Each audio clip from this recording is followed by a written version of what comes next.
Welcome, you guys. Welcome to our podcast. We're calling it whatever we're calling it these days. Absolutely. What's up, Welcome, DJ? welcome. What's going on? Can you hear me? I forgot to test my sound earlier. I can hear you.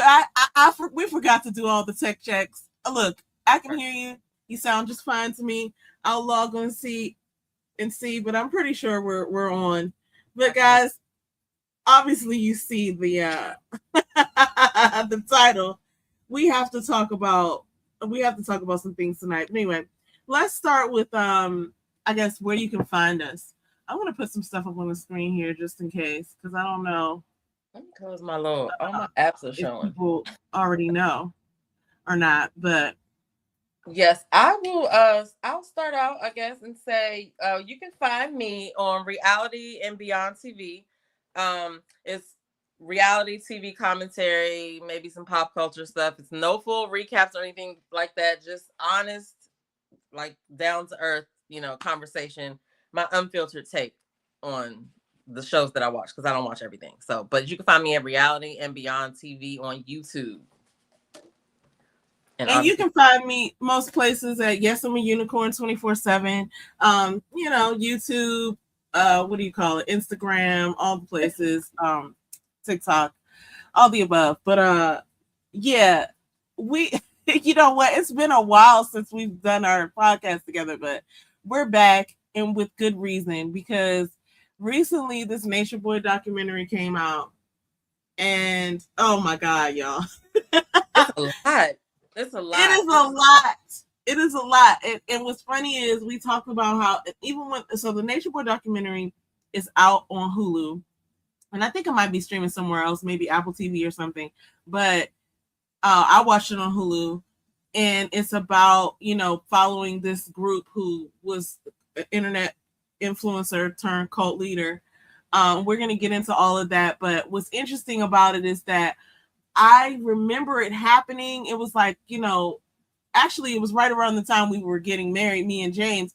And so it's funny because as they were putting in the dates in sequence, I was like, oh, I remember that was this. Oh, I remember that was COVID. Oh, I remember that was this. And I was kind of like putting it together. And I remember hearing things about it, but I wasn't witnessing it live. And then as I'm watching the documentary, I couldn't believe that it got so wild, but you actually have more information than it even got wilder than the documentary explained. Yeah, I think they did. I'll say this about the documentary. I think they did a good job exposing everybody to the gist of what was going on.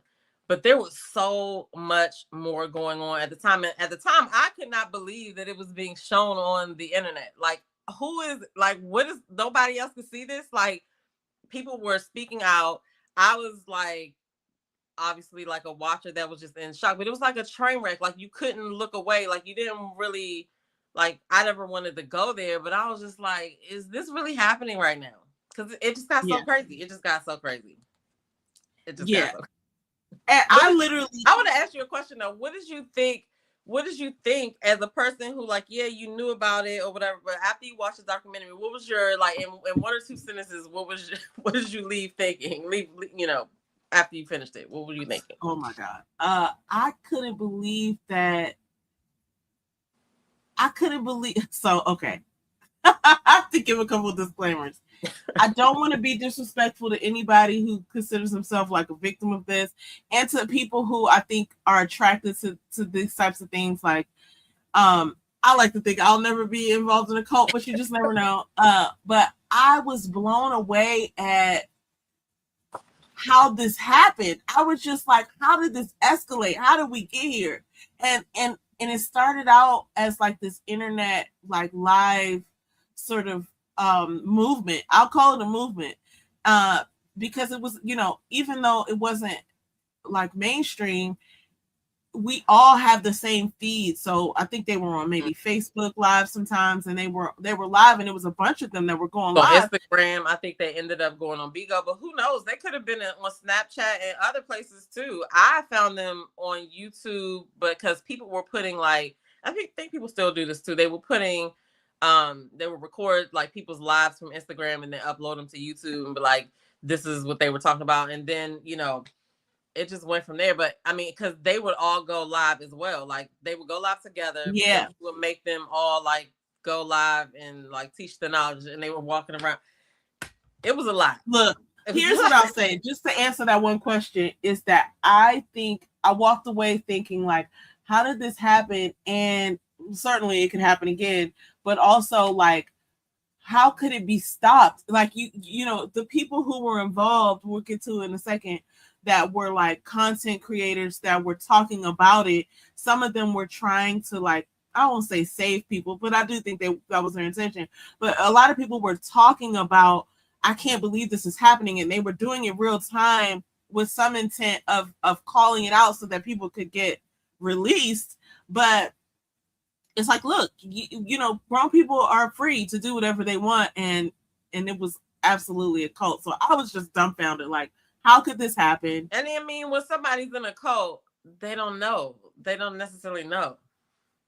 So okay, you left away thinking that, like, dumbfounded, like in awe and shock, or whatever. Absolute shock and awe, with more questions than answers. To be honest, like you said, though, there were a lot of people. I mean, there were creators that was actually getting into arguments with him. You know what I'm saying? Like Ashay Devine comes to mind. They put her in the documentary. I think she was like cussing them out or something, or cussing somebody out. But Ashay Devine was one that was like heavily involved in, you know, going back and forth, trying to just kind of show people like this is ridiculous. Like this, yeah. You know what I'm saying? But she has, I'm not sure if her Ashay Devine channel is still out, but she has another channel called So Supernatural Production. And the reason why I want to say that is because she has a lot of knowledge. They should have actually used, you know, a lot of her footage and contacted her, because she was with everybody that was, you know, trying to get people out and like trying to get the message out about how crazy everything was, right? But now she's doing something else. But that's her channel. But she is talking about this because there's another element to this. There's the documentary part, but then there's this other channel named Hood Horrors, right? And he has a 40-something part documentary which has like a lot of footage, real footage. And he actually, I feel like I didn't watch it yet, but from what I heard, he's narrating over it, so he is telling the whole story. You know what I'm saying? But I say that I bring him up because Ashay Devine has been doing these things she calls intensives, and she's watching his channel because it came out that he was helping NatureBoy, and since I think even up to since he's been locked up, getting him phones and stuff. But if y'all want to find out about that, definitely follow Ashay Devine. Well, her name is not that anymore. It's So Supernatural Production.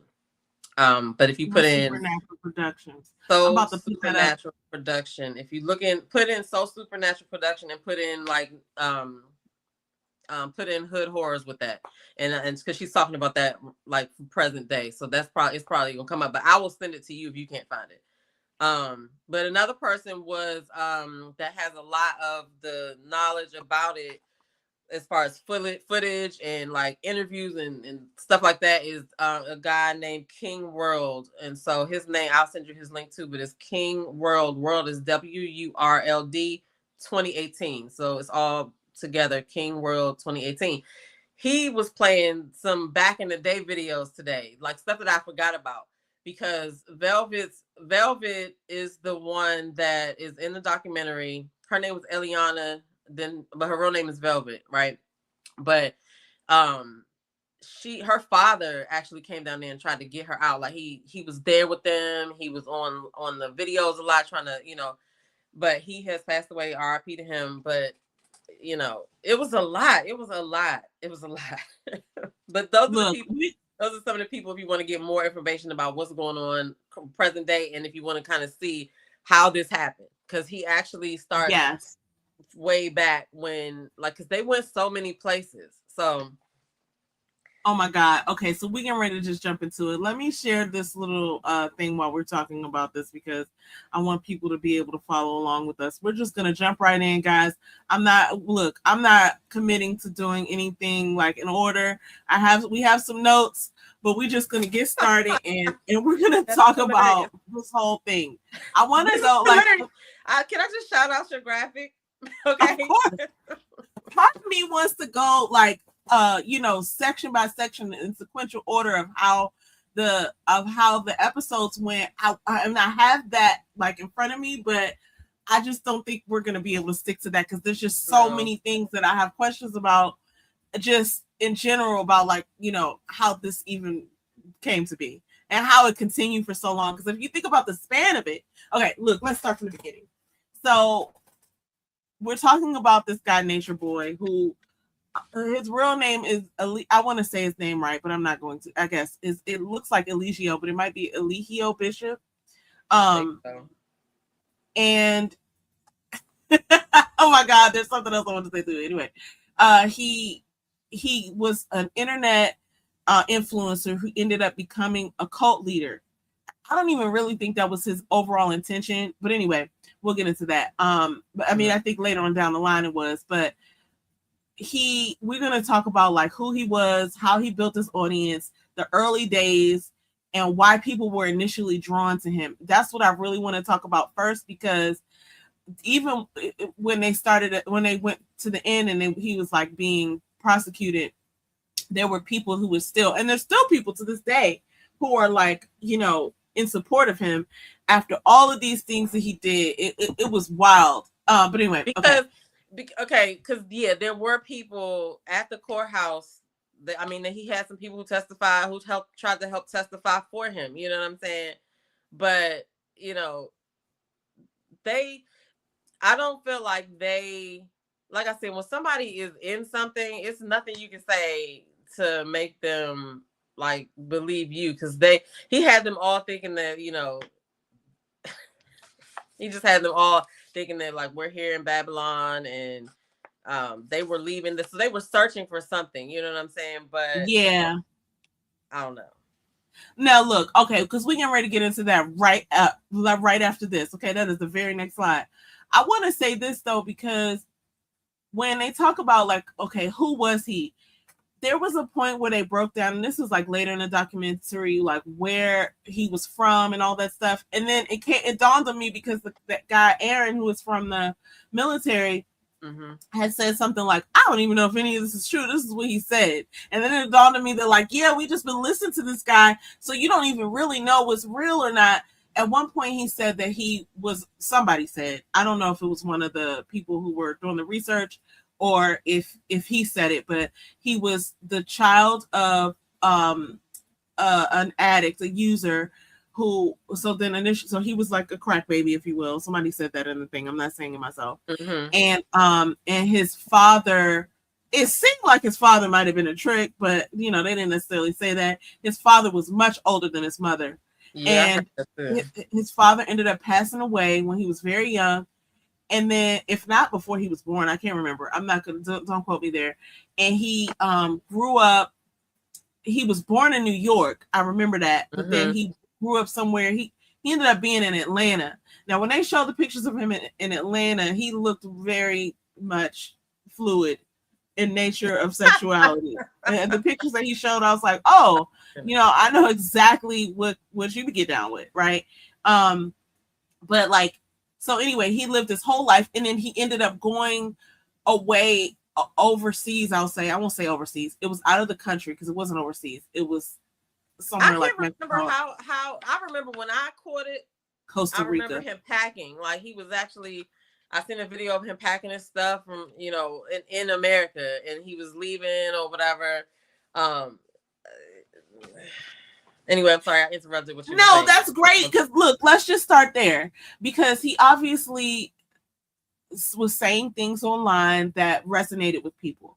Now look, this is why people were initially drawn to him. So I'm not gonna lie, some of the things that he was saying, sort of like in between the madness that I started to hear, they weren't far from the truth. Like there was, especially and there is now, but there was this sense in that time, because this was like the first Trump administration, all this stuff was happening. Like, I don't think the George Floyd incident had happened yet. It didn't, because it happened in 2020. But there was all of this police brutality. It seemed like something was happening almost like every week or something, where somebody was getting brutalized, or and there is an element, not to sound too like carbonation like verified, but there is this element of being in a system, and a system that you didn't create, and having to like do these things that the system told you had to do. Like for instance, when we grew up, we were told, oh, go to school, work hard, and get a good education, and you'll be able to make money. And we're finding that's not really true. Like, we've been able to be fortunate, but some of the people who I know who did follow that traditional pathway are way in debt, and it wasn't true. And so there's some elements of what he was saying, and I'll just keep this like this. There's some elements of what he was saying that weren't completely like off. Like, yeah, I could see where people could be initially drawn. Yeah, that's how you get somebody. You know what I'm saying? I'm gonna appeal to you, and then I don't know. For me, I know that I can't. My attitude is not that of you about to, tell me what to do and all the things that were happening. Like, but I wouldn't even see myself being like, oh, I'm about to go over there. But he started with, the peace reflection, right? I love myself type of thing. And it's like, okay, if you really think about what they're saying, yeah, I love myself or whatever. Okay, that's the way that we can greet each other, whatever. But then, every so often it'll be like, it's like a clock. A broken clock can be right twice a day. Like, so they were saying some things that were relatable and whatever, but then like it just started to take this, it was just, slowly but surely just started to take this turn where things were happening. Like, more people were coming there. Certain people were there and then they weren't, certain people will be there and then you wouldn't see the other people because they would be off camera. Like, what's wrong with that person? Where they at? You know what I mean? So it was just this element of whatever they were going through there. It started to seem like, okay, well, are they doing this for TV? But then it started to be like, okay, some of this stuff is too real to be like somebody's faking this. You know what I mean? Yeah. And as it went on, it just got more and more and more crazier. Like, to a point where he was walking around talking about he was God. You know what I mean? And they were walking around talking about he was God. And he would do live videos saying this stuff. But that is how he would lure the people out. Like, I would sit there and see people get on there, just want to talk to him. It was wild. It was this other girl. I wonder what's her name, like Mama Earth or something. She was a little bit older than them, but she said that she went there to try to get information to write her book or whatever. She barely got out by the skin of her teeth. But when she got out, she was trying to save Velvet, and she was talking about the things that were about to happen to her, or that kind of. But she didn't stay that long. But like, people would come there, and it was just a lot. So watching the documentary, I'm not surprised that they did a documentary, because I feel like that's what he wanted anyway. They wanted to do they were trying to do a show. Like, they had, what I'm finding out now is that they had like talks with like places like Zeus and stuff like that. But like, there are people that were helping him and helping them that we just would never know. You know what I'm saying? Like, I don't know. It's something about being able to help people anonymously on the internet. I guess people find some joy in that. Like, I've never woke up and been like, you know what? How much money I got to send somebody I don't know? I never, like, I'm not saying I don't super chat people or I don't send people cash outs, but I don't just be like, I don't know. But it's people out here that do it, and they but when they do it, sometimes they feel like they're controlling what's happening. And so it started to show up like that. Like, this person is being very vocal, and it comes to find out that they're helping really, really hard, or they're, talking behind the scenes and involved. And so that was the issue with that hood horror guy. Like, everybody liked his documentary, but it's now being revealed that he was like help, but he was saying, well, I wasn't really trying to help him. I'm just paying for content. Like, I'm paying so I could have the footage. But it's like, same I'm thing. not buying that. Same thing. I mean, and here's the thing: it would be better if he was really a believer and follower, because now you just sound crazy, right? Like, you're. But that's what they're saying now, that he was a part of it. Well, I don't even know these people, so let me not speak so confidently, but I do want to underline what you're just saying there. He positioned himself, and I did see that, like, very few clips in the documentary of him saying, like, it was a picture of like a apartment or something he was staying in, and he had a video of like, this is what I eat in a day. I got my water here. I got this, and he's like, I don't know what he was saying. He was basically like, I'm about to go start the movement. When he did get into the nature aspect of it, I'm not gonna lie, it was beautiful. Like the surroundings areas, like with the green pastures and the fresh fruit and the, you know, and then here's the thing that we getting ready to get into, like the psychology of it, because online, you know, it's very intimate when you really think about it. Like, so the culture of like live streaming is not really all that old. Like, we only just got the internet like maybe 25 years ago, and or you know, maybe a little bit more than that, maybe like 30 years ago. I feel like maybe like 1996 or something. But people didn't start getting on, like, let's say AOL until, but everybody like, didn't even have a computer. You know what I'm that's saying? true. Like, we're everybody didn't have a computer in their home, and now everybody has smartphones. So that was, yeah. Now But you're right. That's what I was getting ready to get into, because if you are somewhere, even on the, like on the train or something, and you got your headphones in and you have this intimacy, like it's you and your phone, and so whoever you are accessing through that sort of portal, they have direct access to you, whether you're vulnerable, whether you're in a bad spot in life, whether you're, you know. And this man was online talking about stuff. It seemed like he had this understanding of stuff, like he was spiritually awakened, and he, you know, he was a teacher. That's what they kept calling him, like he was a teacher, like he was supposed to be some sort of professor or something, and that he was like, he came through so many names. He was Eligio the Christ. He was master teacher. He was three God. He was a bunch of different names, but they evolved with how he evolved. Because like like you said, there was some like nice sceneries, right? The places that they were, but the conditions, I just couldn't see myself being there under those conditions. But the places were nice. But then I will also say too, like sometimes when they actually were doing music videos and stuff and things like that, and sometimes when they would dress up and stuff, like it'll be like, okay, but then once people started looking like they wasn't getting enough food, and stuff just, it's like you cannot continue to go live and not have something of reality sneak in there, like a sound in the background, something is gonna happen. You know what I'm saying? And that's what started to happen. Like it would be little bits and things like, okay, where's this person? Okay, what happened? Oh, did y'all hear that? This is what happened. And then it was just the stuff that he would put online. Like he would have those real nigga moments where they would, if somebody got in trouble, or if there was like an issue, like, you know how a family would have a family meeting. This is the real nigga moment, was them talking about stuff, but that even involved to like just humiliation rituals. Like people, he would just, if you didn't want to talk about something, then you were shit out of luck. Y'all were going to be up all night until, whatever, he was going to force them to talk and or force them to fight even, or, be like, oh, you like this person. Won't you tell, he was a very good manipulator, because they were actually saying it. Like they thought that the other people who were getting in trouble, they weren't being disrespectful, because that's what they deserved. They, that's how they looked at it, because they believed in him. But it was just, it just slowly got like worse and worse and worse. And I was so glad like that Eliana did leave finally, because like I said, her father came to try to get her, and that was just a lot too. But it was like a movie. It was like watching some shit unfold on Lifetime.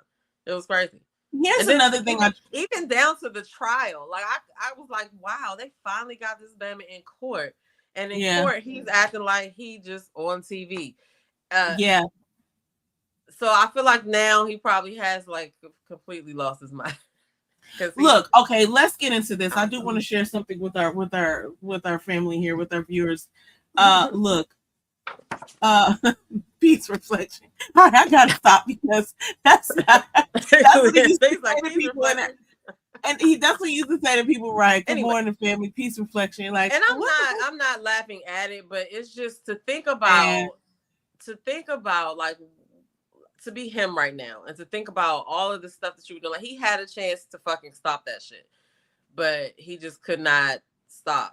So I believe that there's something in these sorts of people that, he started out one way and it advanced. And so one of the things that I recognize is, like, because it's a live stream, it's a two-way street. So then you're able to like people will comment the truth, which is wild. It's like you have access to all these people and they'll just tell you like, I'm not having a good day today, or I hate the system, or I blah, blah, blah. They're saying things and he's responding back. So in a way, he's kind of shaping himself for the audience as well. So he knows exactly what they want to hear and he's telling them because he's getting something out of it. But I don't believe, from watching the documentary, and you could probably tell everybody better than this, but it didn't seem like he was the same person in the beginning as he was in the end. I think his whatever it took over him evolved into something way more intense. The demon inside of him was now fully formed. Okay, because sometimes, honestly, you could watch him and you could actually see something.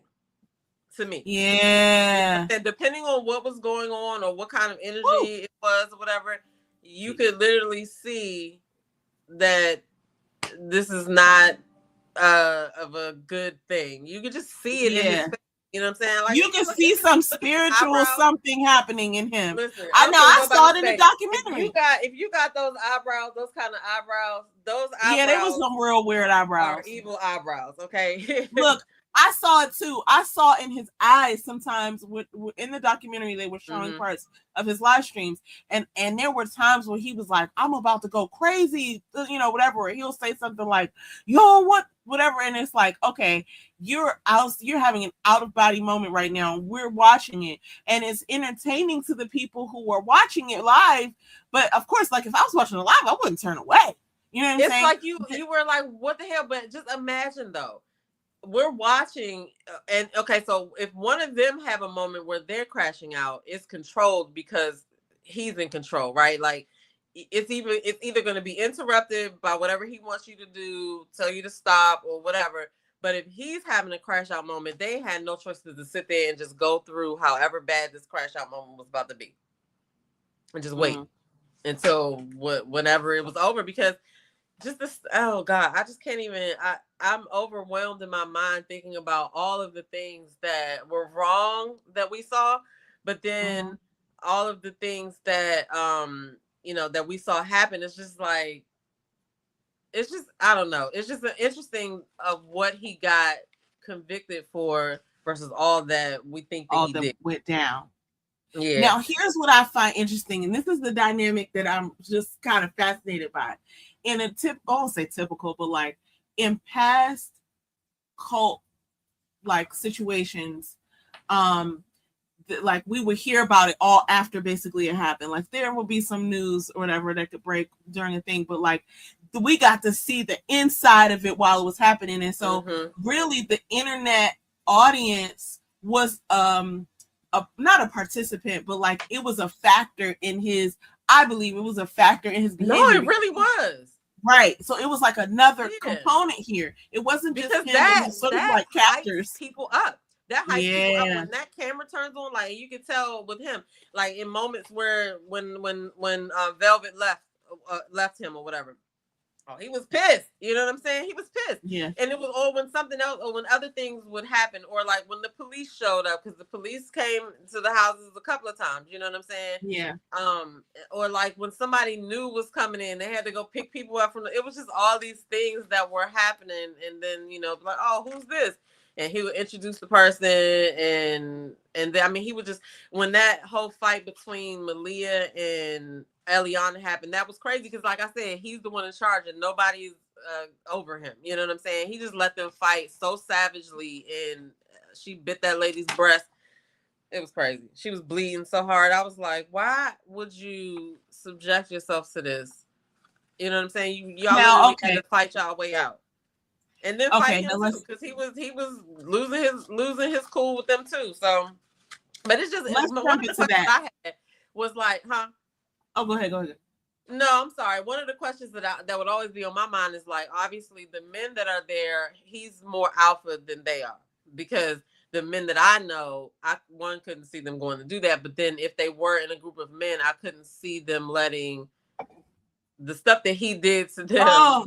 It would just be like. And in front of you're supposed to be women. Like he would decide that he wants to have sex with the women, and then he would decide that, oh, you need to be with somebody else.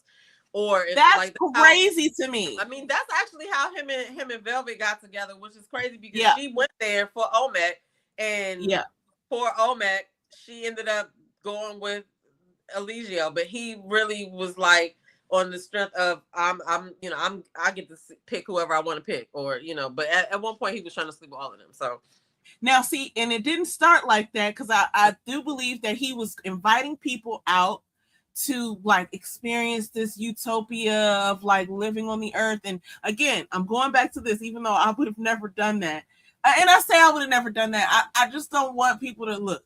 I'm not judging anybody. I want to just say that the bottom line is like, okay, we are in situations, thank God, where we're like searching for some acceptance of something, right?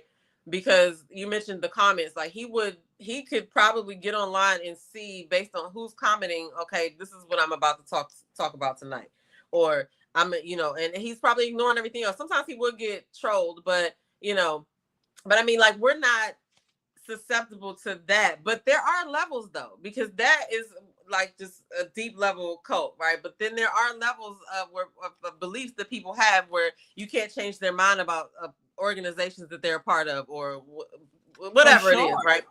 So it just depends on what level, I guess. But the level that it went to was completely crazy. But even in the beginning, it was still something that I was like, he's a stranger, right? I'm not about to go stranger danger. Try to be with no stranger, and then just the stuff that they had to do to get there, like leave your kid, give up your possessions when you come in. Everybody get to go through your stuff or whatever. What?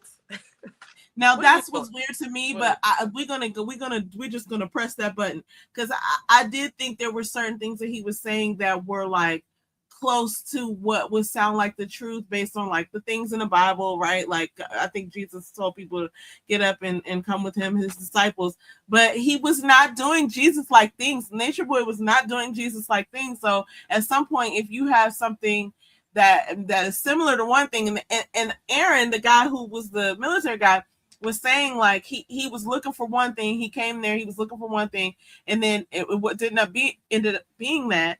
My question is, how didn't you leave then, right? So anyway, the first question I want to get into for real is, who joins a cult? Let's talk about this, because I thought to myself, like, how could this happen to these people, and how could they stay? But we're going to tackle one thing at a time. This is actually good, because I never thought about it this deep. I just know, first of all, I'm an Aries. Ain't nobody fucking telling me, no, you're not doing that shit. Well, I would have been there fighting everybody. You hear me? I would have had to go and fight every fucking body. Because, I mean, think about it. The whole point, I mean, we're going to get into this real quick, but I'm just thinking about, like, a man, period, right? Men are all, like, automatically stronger than us. You about to go here with a whole bunch of strange men, with the one in charge is just like letting savage shit go down. You know what I'm saying? Not only they know the real shit that happened, we only saw what we saw, which was enough.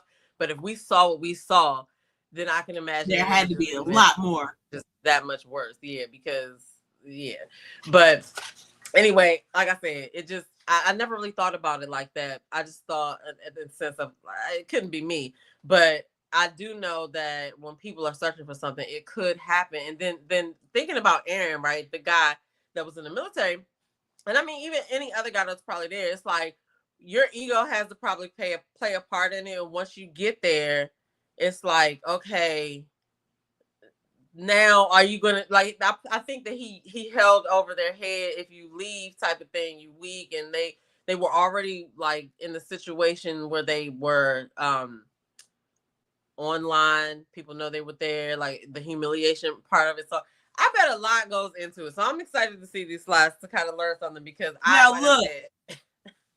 I've been using me some AI, y'all, and there's this thing I was doing this on my live the other day where I was talking about Notebook LM. These slides are from Notebook LM. That was a really good live, by the way.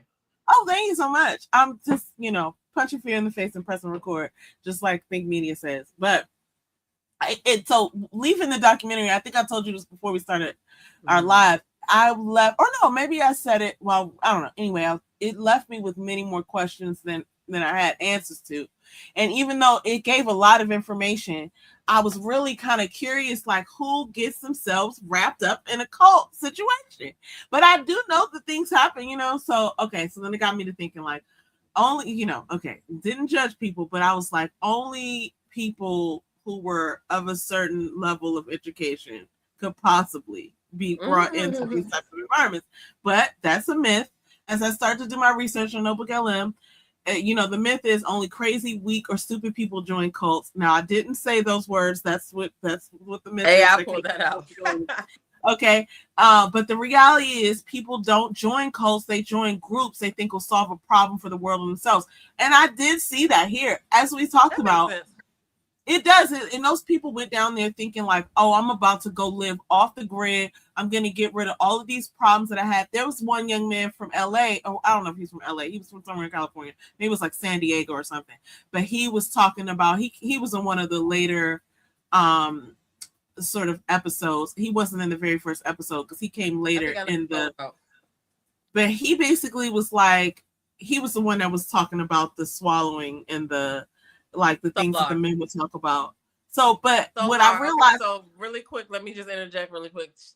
Velvet actually had a baby by him too, because after she left him, after she left Eligio, both of them left, and she ended up being with him, and they had a baby too. But anyway, continue. Wow, she's just doing the Lord's work out here in these mean streets. So, no, I was thinking to myself, like, he said something like, oh, he was like in the hood or something. He was like, oh, people get shot all the time and this isn't life. And I think, you know, as a young man, especially in an inner city situation where you could, you know, lose your life off a straight bullet, you know, you wondering like what, or really anybody, I'm not just saying a young man, what is it all for, right? What is it all for if I gotta go have 2 or 3 jobs just to make the rent and to pay my bills and to take care of my family just so I can pay bills and not have nothing left over? Like, people write songs about it, they make art about it.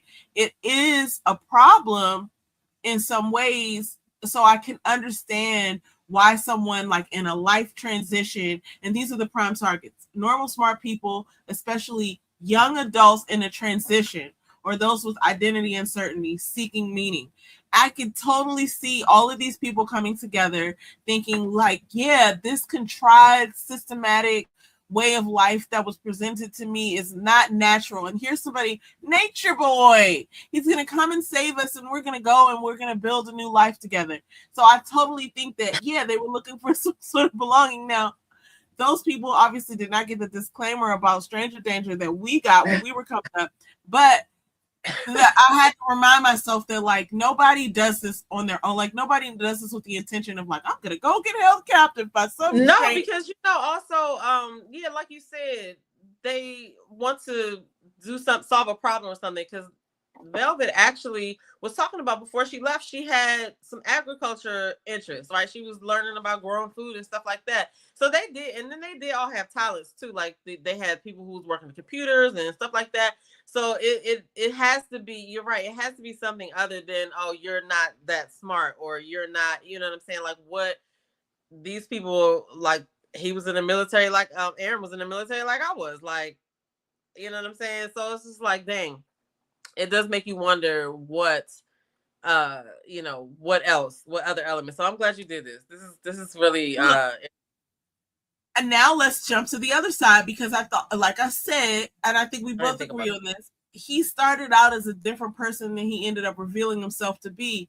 Not to say that those traits weren't always inside of him, but he knew to hold back some things, I'm sure. Until right? He couldn't, because if you have a person who's dealing with their own traumas, demons, and issues without any type of interference, like, you know, somebody like maybe they, I don't know, without any type of interference, they're just left to their own devices or their own vices, however you say that, right? They're left to their own accord. I don't know, pick a word. They're just left to themselves, right? Left to their own devices, for sure. With those inside traumas and stuff like that. And so when those, I could just, you're meeting all these different type of personalities that are triggering different things. And that was one of his biggest things. They used to talk about astrology a lot. and it was like he would do their birth charts, and they would talk about, oh, you struggling with this, and that's how he actually got a lot of those women, especially like I'm not gonna call any names out, but that's how he got a lot of those women to be there, I guess, because it was in those conversations he would be harping on things that, you know, this is the demons you fighting, and this is what the flaw you need to be working on. That's this coming out. You need to work on that. You know what I'm saying? And it's like, if you're a person in a room and there's 12 other people in there and everybody's like, yeah, you're the problem. It's this, it's that, it's this, it's that. Like, you really only have so much that you can say because nobody's on your side. You know what I'm saying? So whatever is going through their mind, like, I don't know, but just you with a person, you have a person who is left to his own vices. Whatever is going on with him is just escalating and escalating and escalating. And here we have it. Like, now, you know, he becomes the full thing that we see of him today, like how he is today. But it's like, that, you know, if you're not addressing the issues that you know that you have, things you need to work on, you're just letting that shit just manifest to see what it's going to be. Like, that's kind of how I looked at it. Flourish. Like, it was it's like, remember how we watched Bad Girls Club? We was like, where's the adults? There's no authority or whatever. There's no authority figure. That's how it was. Like, he's the authority figure and can do whatever he wants to do, and he's a savage, so it's anything goes. You know what I'm saying? I don't know. But no, you do know. You're hitting it right on the nose. Solar is this. He talked about the downloads, and the downloads was supposed to be having to do with them drinking his DNA. So supposedly, allegedly, when they say that, oh, I got the download from Eligio, it was supposed to be, but listen, I wasn't there. So I don't know. But then, like, I remember they showed the Hawaii part in the documentary, right? Because I'm getting the documentary mixed up with real life. So I don't know what I saw in there. It doesn't matter. It's all what happened. So you go ahead and speak on what you know. Because so that was around the quarantine time, because Hawaii had the rule of, if you come in, you could come in, but you have to quarantine for 2 weeks before you, like, go out and, like, get into the beach and everything, whatever. And they did not. They just went and they were just out there swimming with the turtles and shit. You're not supposed to even touch the turtles, from what I hear. But those people, the men in Hawaii, when they were, like, going live and stuff, and, like, the men in Hawaii started to hear about the stuff that they was doing, and, like, you know, word of mouth was traveling. They was hitting this live like, who are you? What are you doing here? You know what I'm saying? That shit was funny, because I was like, I know that's right. They like, they got them the hell out of it.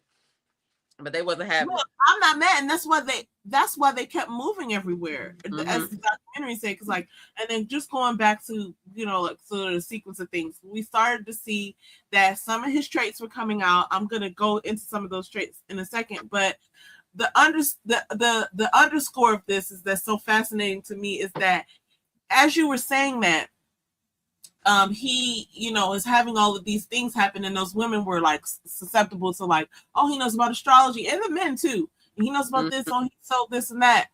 The internet is also amplifying him, so that he has an audience, and it's not. And here's the thing that wasn't ever really stated, but, like, it wasn't just his audience. People were watching the whole situation unfold. And the one young man that I talked about earlier, he was talking about how, when he was attracted to the group to come and join them, it was the other people in the video that solidified it for him. Like, oh, all of those people are with him. So really, in this particular scenario, he was being fed by whatever the internet, whatever attention he was getting. So some of the traits that, like, maybe somebody like this has were being fed by not only the group following him, but then I think it was a three-way, because lack of a better term, guys. Sorry, no pun intended. But some of that happened too, because they're there. They know that people are watching him. They think they're just watching him, but they're watching all of them. And and it's like this fascination with, look what he's doing with these people, and then that's sort of like putting him even more on a pedestal to be admired, and that's one of the traits. Like, so I think some of these things, some of these demons that were in him that were getting fed, it was a trifecta, because it's already happening whatever chemically what he was experiencing, it was getting fed by all of the elements at The play. attention. He loved the attention. Oh, like I said, I think that, like I said, for a while, it was in the beginning, especially, everybody was like, well, are they doing this for TV? But then it became, that's what they were trying to do, right? They were doing things for the camera and stuff like that. But, you know, nobody really knows, like I said, what really went down except for them, because we only seen what we saw. But I know if somebody's out in public digging up their nose, you be doing crazy stuff at home. If you go out in public, you dig up your nose, you eat a booger, I'm scared of what you do at home, because you did that in front of everybody. So I know you're doing even worse behind closed doors. And that's how I kind of looked at it. Like, the stuff that we saw. The stuff that we did see that was so egregious. It was like, wow, if y'all gonna be on camera doing this, what must it really be like? And I remember when they got to Atlanta, it was like they went out one time and he actually had them, like, they were dressed up in regular clothes and stuff like that, but he actually had them all lined up on the wall. Like, he went into a store and people were like looking at how, like, oh my God, why do they line up like that? How they following his, you know what I'm saying? Like, and it was just like, y'all are really out in public doing this. And they were like these like kneeling or doing whatever he say, you know. But again, there are still some wives to this day. Like, when he first got locked up, they were talking about they were gonna get this appeal and they were going down to the jailhouse and things like that. And so, but they watched the documentary too. I can't remember whose channel it was on, because I got to go back and watch and see what they said. But they apparently spoke on it too. But yeah, they're still saying that he's innocent and they're gonna get him out. Because did you listen to the whole what he got charged for? Like, he got charged for that R word. But did you hear how it happened? You heard the details about it? Yeah, I heard the details, and I could see even how he could have possibly gotten away with it. I was about to say that was just one time that he didn't get away with it, because I feel like he did that because that's what he always did to them, and he like would coax them into doing it. You know what I'm saying? Yeah. And not realizing that that's not that was the influence that he had. Now look, let me go ahead. Okay, and that's really interesting. We're going to talk more about that offline, because I'm not to silence you or anything, but that's really interesting. That's really interesting.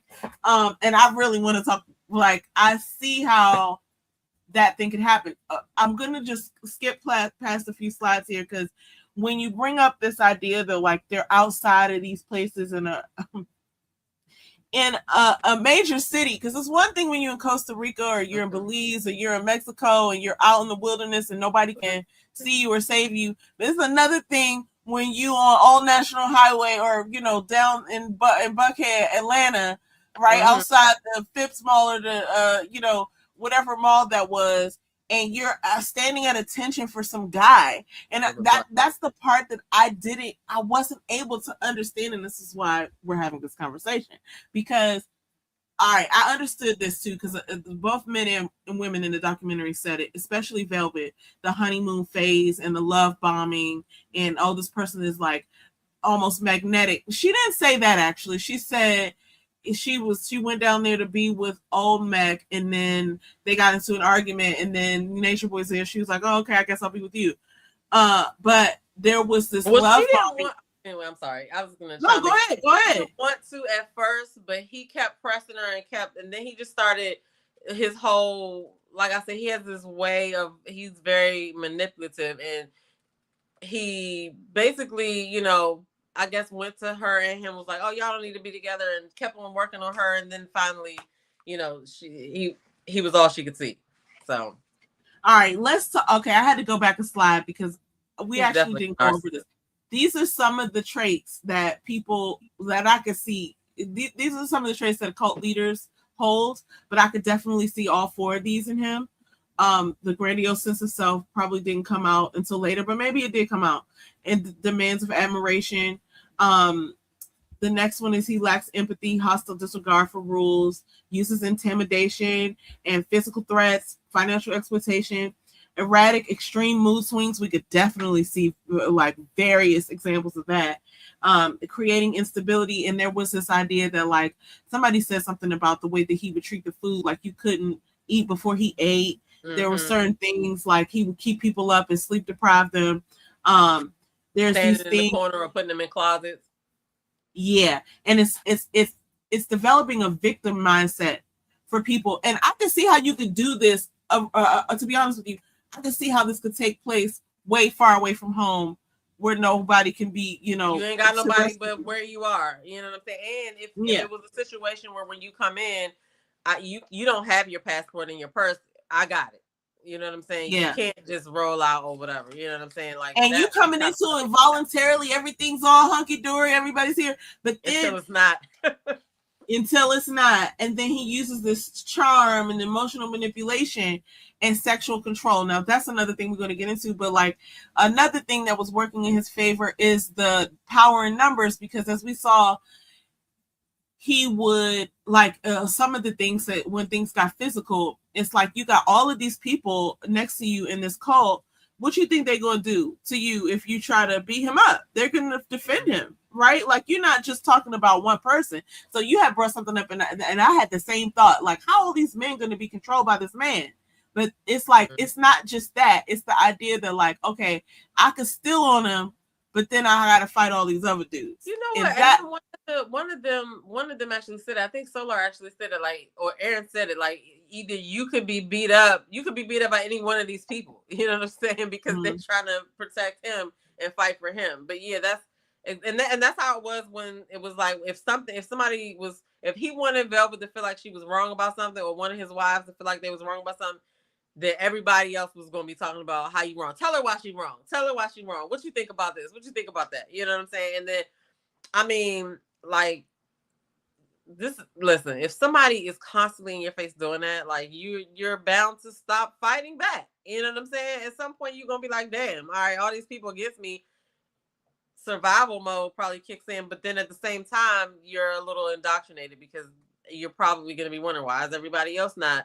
You know, maybe it is me. Yeah, it must be me. Yeah, the way that he had them, it was like I said, that birth chart thing, pointing out your flaws and stuff like that. And the whole birth chart. Speak on that. The birth chart, you get your birth chart to see like where your sun, what your sun sign is, what your moon sign, and what your rising sign is.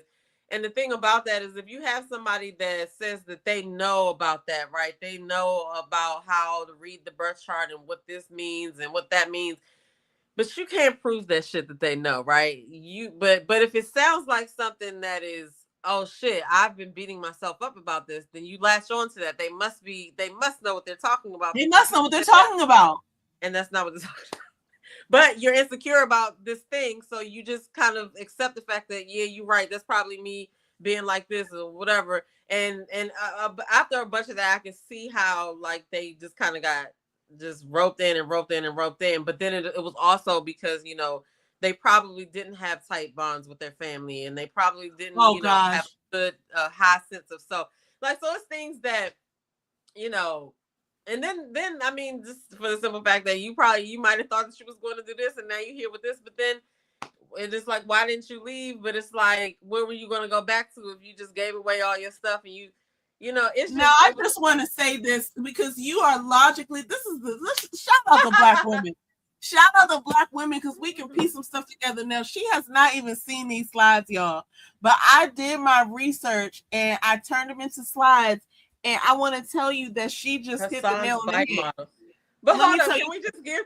Okay, this is so nice. Shout out to Black women. Remember, I said that thing. The in the middle is that little piece of paper. Yeah, note thing you used to make. Anyway. Challenge for you. Look, make one of them joints tonight and send me a video, because she used to do them joints, and then you gotta. I don't even remember.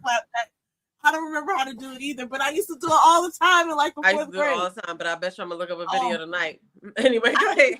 I realized that's what that was until you pointed that out, but that's exactly what that is. Okay, but look, check out how you just broke down the whole architecture of isolation. Because first, when somebody comes into one of these situations, they're being isolated together, right? Mm-hmm. So they took their phone, they took their passport, so they can't really get away. And it's like, and they kind of willingly did that because they wanted to join the whole vibe that was happening. And then you're kind of, as a part of that, you don't realize it, but you're severing these ties. So your family is trying to tell you, hey, you need to come back. This is crazy stuff. And then you're like, no, I'm not going to do it. Now you're losing that support. So now you don't even have that support no more. You think you're coming into a situation where you have your whole mind about you. You don't. This person is actively doing things that are manipulating your sense of self and control, but he's doing this to everybody, and it's the power in numbers. And then with this situation, the added element, this component of this live audience. So like you just are all lost in the sauce. And then by the time you get to that third layer, you're completely lost. You are, in a world, it seems like everybody else is outside. You're not, like you. So like I think about the people you were talking about were lined up in Atlanta. It's like they probably weren't even looking at people like they were normal people. They were probably looking at people like, y'all are the enemy. Y'all are lost. We understand, right? And it's like, and that's why when their families used to like try to jump on these lives when they would have it, they would try to say, hey, call them by their real names. Like some of their sisters and other family members would try to come up there and talk to them, and they'd be like, they'd be just straight faced, or they ignore them, or they, wouldn't talk to them or whatever. Also, it was people who weren't related to them, the just watchers, that would try to go up there and have conversations, but they would be trying to talk to, like, he wasn't going to let too much be said. If it sounded like something that might make this person snap out of the whatever trance he had them in, he would hang up on the person. But it was some women who used to be like trying to really like talk them back here or whatever. It's some men too or whatever, but it was just that they were already in that third stage. Like, I'm defending him, you're wrong, you're jealous, you just want to be here, or whatever the case may be. They weren't trying to hear it. The perspective is gone, and then they've lost all control or sort of like connection with reality. They've lost all their evaluation skills. So now they're just out there and they think they're okay, right? So that's the really crazy thing that we saw happen. And like, it's really interesting that this happened online like this. But at the same time, like, these things have been happening for centuries. We just I was going to say, imagine stuff like that, but there's probably so many just like this happening that we just don't see. You know what I mean? They're like, oh, we're not getting online with this shit. For sure, especially after this came out, because I mean, I wonder if he has any regrets about that. Look, let's bring on Alicia. No, that's not great. I'm joking, everybody. I wonder if he has any regrets about that, because you almost darn kid. Well, listen, I almost got away with it. I gotta go back and watch. So, like I said in the beginning, if you want more information about what is going on, there are people who were there for the whole time, and they're still covering it, and they're actually showing old footage and stuff like that. And like I said, so Supernatural Production, which is Ashay Divine, one of Ashay Divine's channels, and King World 2018. And Hood Horrors. I would definitely look up one of those if you want to see what's going on. They got the backstory, especially Hood Horrors. But there's also an element of something else that's happening now. Like I said, the people who are being revealed have helped him. But I did see a video of him. So, he has been still doing videos, like here and there or whatever. And he just in his little white outfit in the cell, folding up his little robes. But he sounds happy in the videos, and he's talking about how AI is God and stuff, and how. So I don't know. My biggest question in my head is that, is he going to try to do another cult? But at the same time, there are still people who claim that they're still his wives, that they're still his, I don't know what they're calling themselves now though, but I got to do some catching up too on those channels. We're going to do some catching up, because we're going to have a part 2 with this, because there's so much that I still want to get into in terms of like where stuff started to break down, and who were the people who came there and left, because we didn't get a lot. We didn't get a lot of information. Yeah, because it was so many people. It was, I don't know. I mean, one of these people that I just mentioned would have to actually tell that, because they would know But like the only people I remember are the main characters, but like I remember some people, I just don't remember their name. But there was this one girl named Pocahontas. I feel like her name was Nature Girl at first. She was there before Velvet, but she left I think right before Velvet left, but she left. Ain't nobody heard from her. At least I haven't heard from her.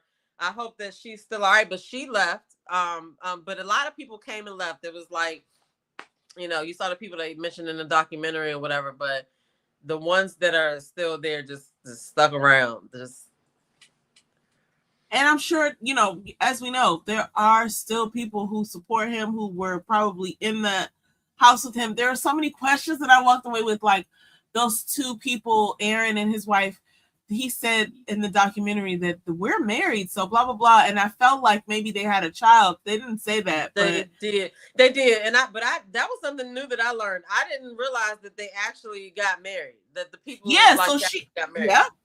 But I saw that in the documentary. I was like, oh, I was shocked about that.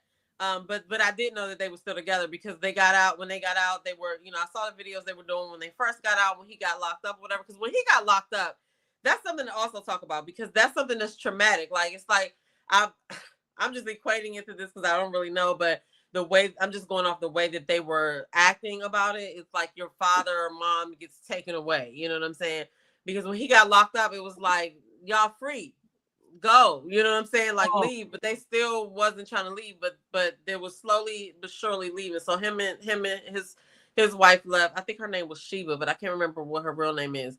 But but like, it was some couples that actually liked each other, right? Like, they were one, and then there was another couple, and I cannot remember her name that she had, but right now her name is Stephanie Lopez. She was damn, I can't remember her name, but she was with Rambo, a guy named Rambo, and they left together too, because they were supposed to start their own little they wanted to get a house and grow food and stuff like that. So they're doing whatever they're doing with their kids. But there are some people who left. Tori left. I don't know if she's still with the guy that she had a baby, but they had a baby. So there were some babies born there. But yeah, like, I don't know, but there are definitely people who think they're apart. So that's my thing. Like, he's going to be in jail for forever, right? He's still trying to, I guess, do an appeal. But I mean, with things like this, it's always people who are either trying to be copycat or they're going to live on, right? They're going to try to live it on. So that's what I guess the wives are doing now. But I mean, we're going to talk more about it. There's so much more that I have questions about that we're going to talk about. And yeah, so this is only part one, y'all. We're gonna have to do a part two because there's just bigger and deeper questions. Yeah, because it's stuff that you haven't actually seen with your own eyes yet, and I feel like if you get a chance to like click around and see what's going on, you will probably be like, "Oh my god," you know what I'm saying? So I don't know. We'll and how can we start our own cult? Oh. No, I'm joking. That's a joke, everybody. No, but I do think that there is some, like, success leaves clues. I do think there were some things that he did there that I felt like someone else could use, and like almost like a blueprint, because he was really, I'm not saying he's not a smart person, but it was not, I don't know. There was a lot of elements at play that he used that were like influencer, like almost like he figured out, oh, this is how you start a channel, and this is how you grow a channel. This is how you grow an audience. I felt like he was using some of those elements, and he was definitely exploiting the people. They didn't see it because he was using those cult things too. But I'm saying all this. I'm not saying that was his overall like plan in the beginning. I think it was just evolving, and they were just, I mean, I don't think he had a plan, because otherwise I don't think they would have moved so many times. I don't know, like see, the reason why I feel like they moved so many times is, one, they were getting kicked out because of behavior and shit like that, and then people, like I said, when they went to Hawaii, them natives wasn't having that. They were like, who are you? Why are you here? What are you doing? You know what I'm saying? But it just depends. Or if they caused so much ruckus that they just had to like move on or whatever, like from people, that have been there and stuff like that. But yeah, there definitely was I feel like there's some type of plan that he had in his own mind, right? Like because there were things that happened that he did to make it into what it was. So I don't know. I think somewhere along the way he probably did, but they would have like classes where they were like breaking down certain stuff like that. It was, you know, they would have like little whiteboards out and stuff like that and be talking about the cell and things like that. But I never really listened to see if they were actually like what they were doing, because the thing that would take away from that was the fact that you just slapped this person, or these people just did this, or this was, you know, what's going on here, where's this person, you know what I'm saying? It was always the element of, okay, I hear that, but what else, what are y'all doing? Like, so I don't know. I don't know. Yeah, we're gonna talk more about it because I also want to talk about sort of like, and I know it was a show, but they triumphantly at the end did take their sort of like futures back into their own hands, and the people who came together that were internet content creators who sort of helped. There was that one lady, the T, who came and she had all of the footage, y'all, and I was like, thank God somebody did that, because at the time the detective was like, they couldn't even use all of the stuff because it was like, this is outside of our jurisdiction, but she had all of that information, and I was like, this is why community is important. This is why when you're struck to do something, you actually do it, because it ended up helping. Yeah. You never know. Yeah, she wasn't the only one, but I guess the way that she did it, there was something that happened with her too. I think that at some point people were accusing her of trying to be a part of the cult. You know what I'm saying? But there were people who were acting like they were covering it, but they were really interested. But I think they accused her of that. But she did have all the. I remember being able to. You could go to her channel and she would have like the latest live or whatever. That the cult had that they had done, right? So you can see what the. I'm definitely gonna go back and do some clicking and see some of this stuff, because I would imagine some of these lives are still out there. This is what I want you to start with. If you want to do that, I need you to start with Hood Horrors, because I did watch the first part that he had, and it's the real footage, and he has the timeline, and just keep in mind he was paying Nature Boy for real footage, so he has everything. That's crazy. So that's the other thing that's unfolding, is that, you know, he was people were supporting him. So we're gonna delve into whether he was a part of the problem or not. But and so yeah, because let me just say, he got drunk the other day and he had like said all this stuff, and that's why I brought up So Supernatural, because she caught that drunk live and she's doing like a spotlight on that, like, nah, you're not hiding the fact that she was supporting this nigga.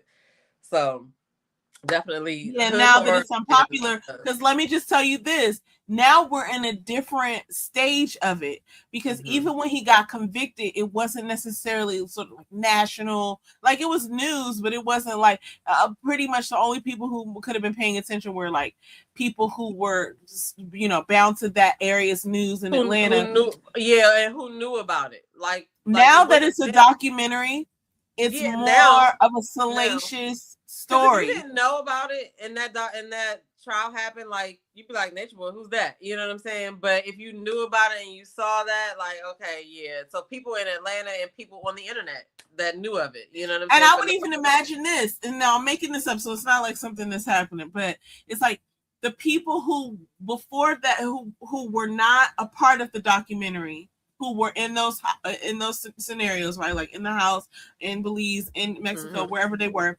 who chose not to be a part of the documentary.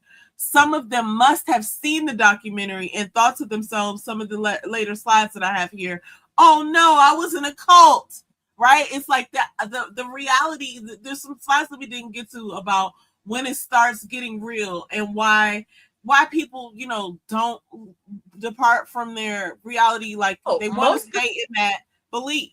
Most of the this documentary came out. Go ahead. I'm sorry. No, I cut you off in the middle. You said. I'll say this. Once the documentary comes out, now you have to take a step back and be like, oh shit, it was me too. I was there. I was a victim.